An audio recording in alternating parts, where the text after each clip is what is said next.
ಜೈ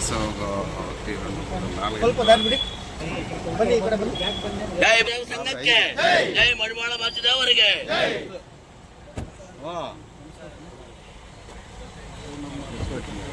ಜೈ ಮುಕ್ತಾನಂದ ಸ್ವಾಮೀಜಿಯವರಿಗೆ.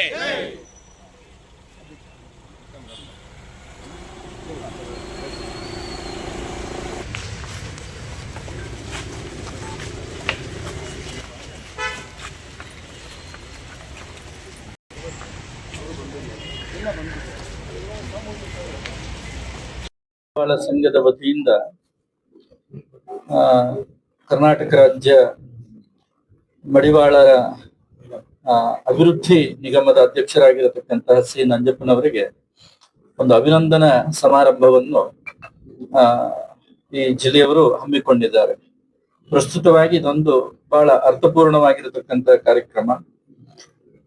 ಮಡಿವಾಳ ಸಮಾಜದಲ್ಲಿ ಒಂದು ಪರಿವರ್ತನೆ, ಹಾಗೆ ಒಬ್ಬ ಸತತವಾಗಿ ಒಂದು 5-6 ಸಮ್ಮೇಳನಗಳನ್ನು ಮಾಡುವುದರ ಮುಖಾಂತರವಾಗಿ ಒಂದು ಹೋರಾಟವನ್ನು ಮಾಡಿದ್ರೆ ಆ ಹೋರಾಟಕ್ಕೆ ಒಬ್ಬ ವ್ಯಕ್ತಿಗೆ ಸಿಕ್ಕ ಜಯ ಅನ್ನೋದ್ರಲ್ಲಿ ಇದರಲ್ಲಿ ಏನು ಎರಡು ಮಾತಿಲ್ಲ.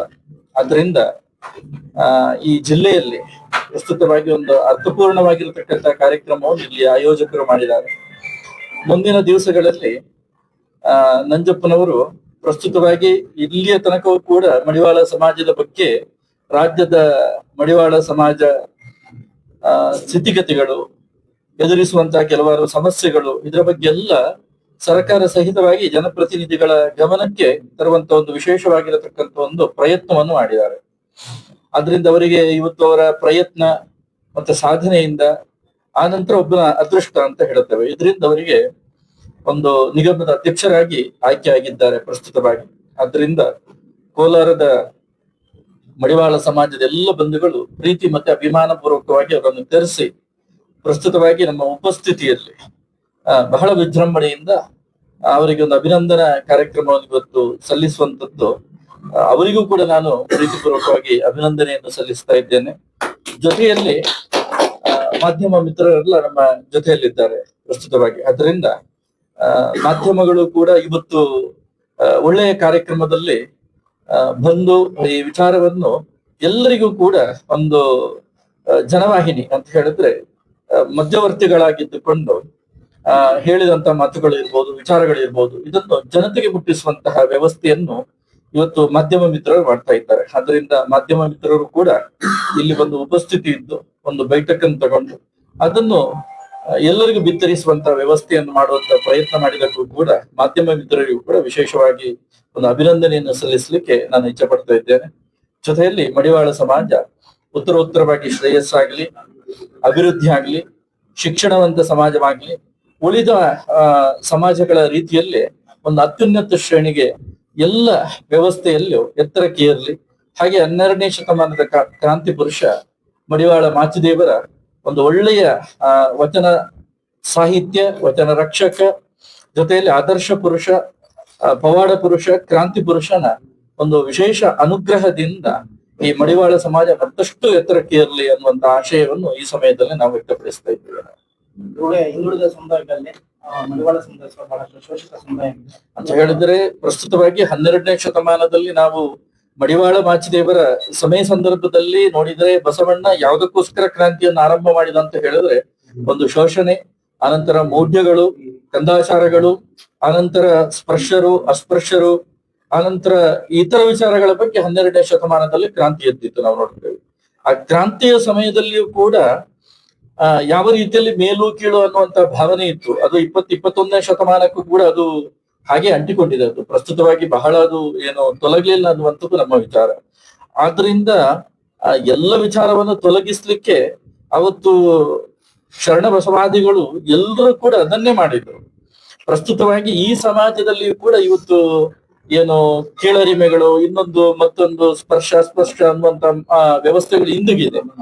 ಆದ್ರೆ ಯಾವಾಗ ಮನುಷ್ಯನಲ್ಲಿ ಎದುರಿಸುವಂತ ಒಂದು ಛಲ ಇರ್ತದೆ, ಹೋರಾಟ ಮಾಡುವಂತ ಪ್ರವೃತ್ತಿ ಇರ್ತದೆ, ಒಬ್ಬ ಮನುಷ್ಯನಲ್ಲಿ ಸಂಸ್ಕಾರ ಸಂಸ್ಕೃತಿ ಉಟ್ಕೊಳ್ತದೆ, ಆವಾಗ ನಾವು ಎಲ್ಲರೊಂದಿಗೂ ಕೂಡ ಸ್ಪರ್ಧಿಸಿ ನಾವು ಅದರಲ್ಲಿ ಜಯಗಳಿಸುವಂತ ವ್ಯವಸ್ಥೆಯನ್ನು ಮಾಡ್ಲಿಕ್ಕೆ ಸಾಧ್ಯ ಇದೆ.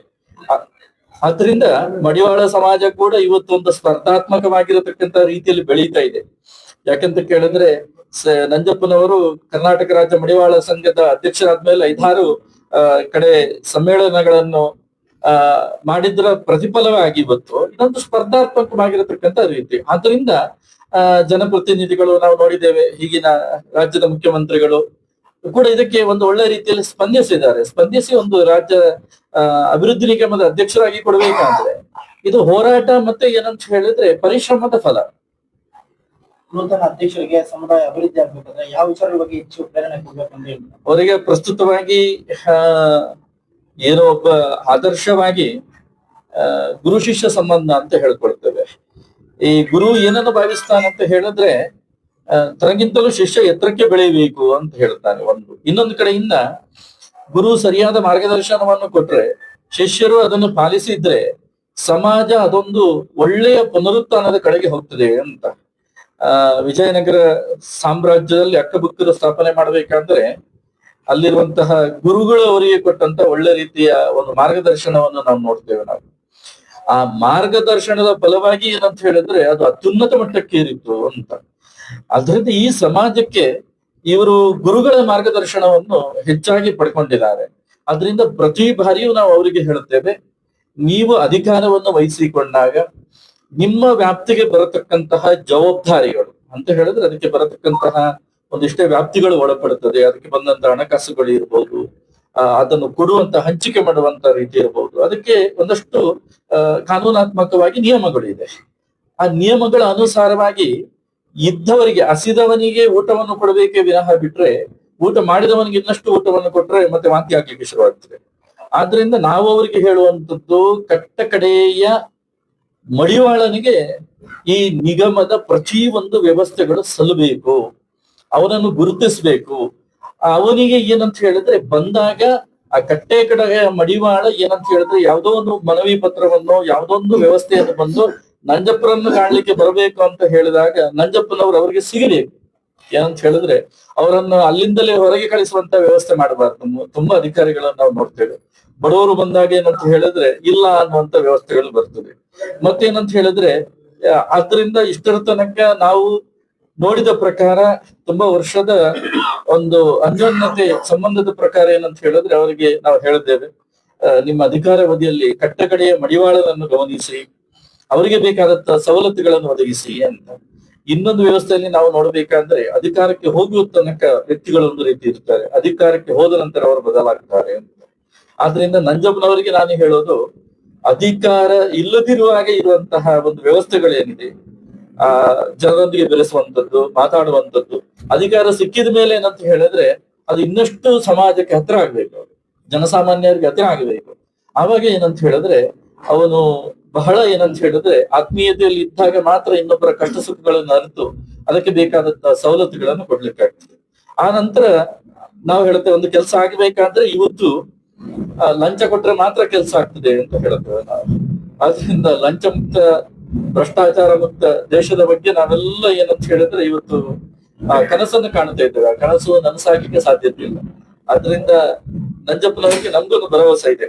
ಆ ಎಲ್ಲ ವಿಚಾರದಲ್ಲಿ ಅವರು ಏನು ಮುಕ್ತವಾಗಿದ್ದುಕೊಂಡು ಬರತಕ್ಕಂತ ವ್ಯವಸ್ಥೆಗಳನ್ನು ಜವಾಬ್ದಾರಿಯುತವಾಗಿ ಕಟ್ಟ ಕಡೆಯ ಮಡಿವಾಳ ಸಮಾಜದ ವ್ಯಕ್ತಿಗೆ ಒದಗಿಸ್ತಾರೆ ಅನ್ನುವಂಥದ್ದು ನಮ್ಮ ಅಭಿಪ್ರಾಯ. ಅದನ್ನು ಪಾಲಿಸ್ತಾರೆ ಅನ್ನುವಂಥದ್ದು ಕೂಡ ನಮಗೊಂದು ಭರವಸೆ ಇದೆ. ರಾಜ್ಯದ ಮುಳಬಾಗಿಲಿಂದ ಮಡಿವಾಳ ಸಮುದಾಯಕ್ಕೆ ಏನ್ ಸಂದೇಶ ರವಾನೆ ಮಾಡಿದೆ?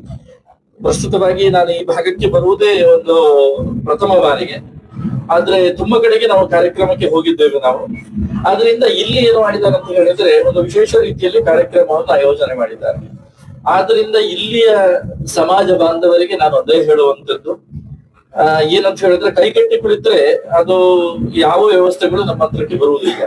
ದೇವರು ಕೊಡ್ತಾನೆ ಅಂತ ಹೇಳಿಬಿಟ್ಟು ಕುಳಿತಲ್ಲೇ ಕುಳಿತರೆ ಏನಂತ ಹೇಳಿದ್ರೆ ಏನು ಮಾಡ್ಲಿಕ್ಕೆ ಸಾಧ್ಯ ಇಲ್ಲ.